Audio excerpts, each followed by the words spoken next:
चलिए आगे बढ़ते हैं। देखिए, ईरान में चल रहे प्रदर्शनों में सैकड़ों लोगों की मौत हो चुकी है। अब तक जो जानकारी है, सरकारी विरोध प्रदर्शनों के बीच कुछ लोग सरकार के समर्थन में भी सड़कों पर उतरे हैं, जिसके बाद सवाल उठ रहा है कि ईरान के शहरों में अभी क्या चल रहा है, ईरान में कैसा माहौल है, क्या इन प्रदर्शनों में ईरान में सत्ता बदलने वाली है, क्या ईरान में हुई हिंसा के पीछे पाकिस्तान के सेना अध्यक्ष मुनीर का हाथ है। ये वो सवाल है जो उठते हुए नजर आ रहे हैं। और आपको बता दें, ईरान के शहरों में अभी क्या चल रहा है। सबसे बड़ा सवाल है कि क्या जो भी स्थितियां थी ईरान में वो अब ठीक हो चुकी हैं, ईरान में कैसा माहौल है, ये भी कई लोग जानना चाहते हैं, समझना चाहते हैं।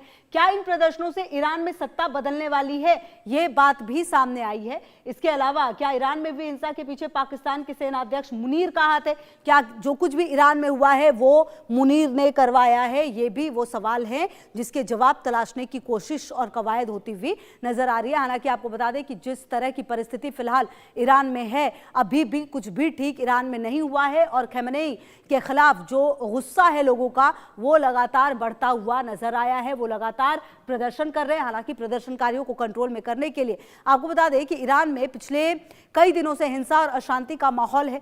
प्रदर्शन शुरू हुए महंगाई और बेरोजगारी से, लेकिन उसके बाद धीरे धीरे जो प्रदर्शन है वो काफी उग्र होता हुआ नजर आया। अब जब प्रदर्शन उग्र हो रहा है तो खमेनेई की जो सेना है वो भी उग्र होती हुई नजर आ रही है। ऐसे में सवाल कई सारे ये उठने लगे कि क्या जो कुछ भी ईरान में हो रहा है उसके पीछे पाकिस्तान का हाथ है, क्या पाकिस्तान अपने लिए अपनी जो भी स्थिति है उसको ठीक करने के लिए ईरान में ये सब करवा रहा है। ये वो तमाम सवाल है जिसके जवाब ढूंढने की कोशिश हो रही है। लेकिन फिलहाल आप ये मानकर चलिए कि ईरान में कुछ भी ठीक नहीं है। इस दौरान ईरान में जो लगभग 10,000 के करीब भारतीय फंसे हुए थे उन्हें भी लाने की जो कोशिश और कवायद है वो हुई।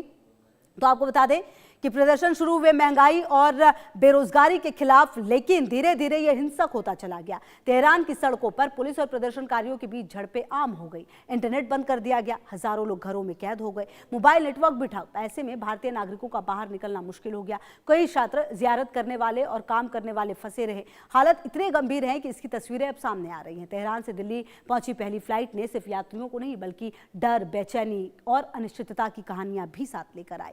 वहीं ईरान के लोगों का आरोप है कि उनका गुस्सा महंगाई की वजह से है, लेकिन ईरान में जो हो रहा है वो आम लोगों का गुस्सा नहीं है, ये किसी की साजिश है। कुछ लोग प्रदर्शनकारियों में घुसते हैं और आग लगाते हैं, फायरिंग करते हैं। रश्त शहर में तो पूरा का पूरा बाजार जला दिया गया, हॉस्पिटल पर हमले हुए, एक नर्स को जिंदा जला दिया गया, गिरफ्तार लोगों के पास से हैंड ग्रेनेड मिले हैं। इन सब के पीछे पाकिस्तान की साजिश है। ये दावा का किया जा रहा है कि बढ़ती महंगाई से लोगों में बेचैनी थी। पेट्रोल की कीमत क्योंकि 15 से बढ़कर 25 हुई, 10 रुपए की रोटी 15 रुपए मिलने लगी, इसका विरोध हुआ। लेकिन कहीं ना कहीं अब जो हो रहा है, सवाल यह है कि ये कौन करा रहा है। एक रिपोर्ट दिखाते हैं आपको आदित्य वधावन की।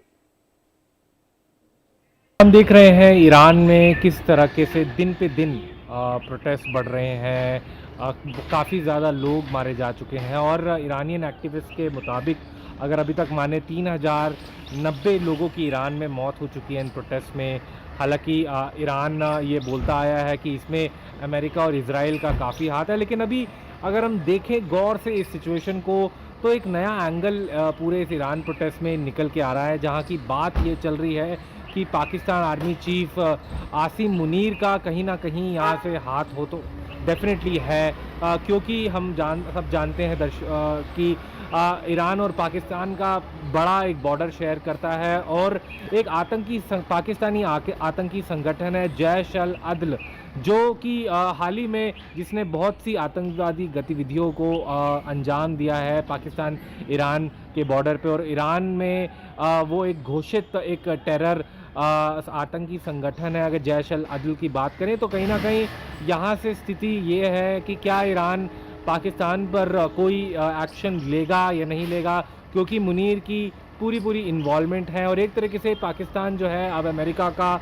एक मोहरा बन रहा है। हमने देखा बीते कुछ महीनों में आसिम मुनीर और पाकिस्तान के प्रधानमंत्री शहबाज शरीफ अमेरिका गए ट्रंप से मिलने, क्योंकि ट्रंप भी चाह रहे हैं पाकिस्तान से रिश्ते मजबूत करने के लिए, क्योंकि पाकिस्तान एक क्रिप्टो करेंसी का नेटवर्क जो है पाकिस्तान में एक उभर के आ रहा है। तो कहीं ना कहीं अब देखने वाली बात होगी कि क्या ईरान रिटेलिएट, क्या ईरान पाकिस्तान पर कार्रवाई करेगा या नहीं, क्योंकि यहाँ पर आसिम मुनीर का पूरा इन्वॉल्वमेंट इन ईरान के प्रदर्शन में दिख रहा है। इधर आदित्य वधावन, इंडिया न्यूज़ के लिए, दिल्ली। तो अब ईरान में हिंसा की टाइमलाइन जो है वो किस तरह से रही है, वो अब आपको ग्राफिक्स के जरिए हम समझाने की कोशिश करते हैं, बताते हैं कि आखिरकार जो पूरी टाइमलाइन है वो किस तरीके से रही, कैसे ये पूरी हिंसा शुरू हुई। 28 दिसंबर 2025 का वो वक्त जब प्रदर्शन की शुरुआत हुई। जी हाँ, 28 दिसंबर 2025 को, मतलब कि पिछले साल ही साल के अंत में 28 दिसंबर को प्रदर्शन की शुरुआत होती है। उसके बाद आपको बता दें कि धीरे धीरे ये प्रदर्शन, अब तक 78 शहरों में प्रदर्शन है, तोड़फोड़ और आगजनी की जा रही है। राजधानी तेहरान में सबसे ज्यादा असर देखने को मिला है। जी हाँ, जो राजधानी तेहरान है, प्रदर्शनकारियों ने बढ़ती महंगाई को सबसे बड़ी वजह बताया इस प्रदर्शन के पीछे। ईरान में 2025 में खाने पीने की जो चीजें हैं, जो महंगाई दर लगभग 70% रही, मतलब जो सामान 1 रुपए का था वो 70 का हो गया, लगभग 70% महंगाई दर रही। प्रदर्शनों की वजह से ईरान की मुद्रा रियाल की कीमत इंटरनेशनल मार्केट में जीरो हो गई, मतलब आप समझिए कि जीरो हो गई। प्रदर्शन के दौरान महिलाओं ने हिजाब उतारकर विरोध जताया था। जी हाँ, और ईरान में हिंसा से अब तक जो रिपोर्ट है वो ये कहती है कि 2571 लोगों की तो जान गई है। इसके अलावा लोगों में गुस्सा है, हिंसा और आगजनी के आरोप में 16,000 से ज्यादा लोग गिरफ्तार किए गए हैं। और आप ये मानिए कि ईरान में अगर गिरफ्तार हुई है तो गिरफ्तारी के बाद जब निकल कर आते हैं लोग तो कहीं ना कहीं उनसे बात भी नहीं की जाती है। बहरहाल हालात बहुत ज्यादा खराब है। तो आपको बता दें कि 28 दिसंबर 2025 को शुरुआत जरूर हुई इस पूरे प्रदर्शन की, लेकिन अब देखना यह है कि आखिरकार ये खत्म कब होगा।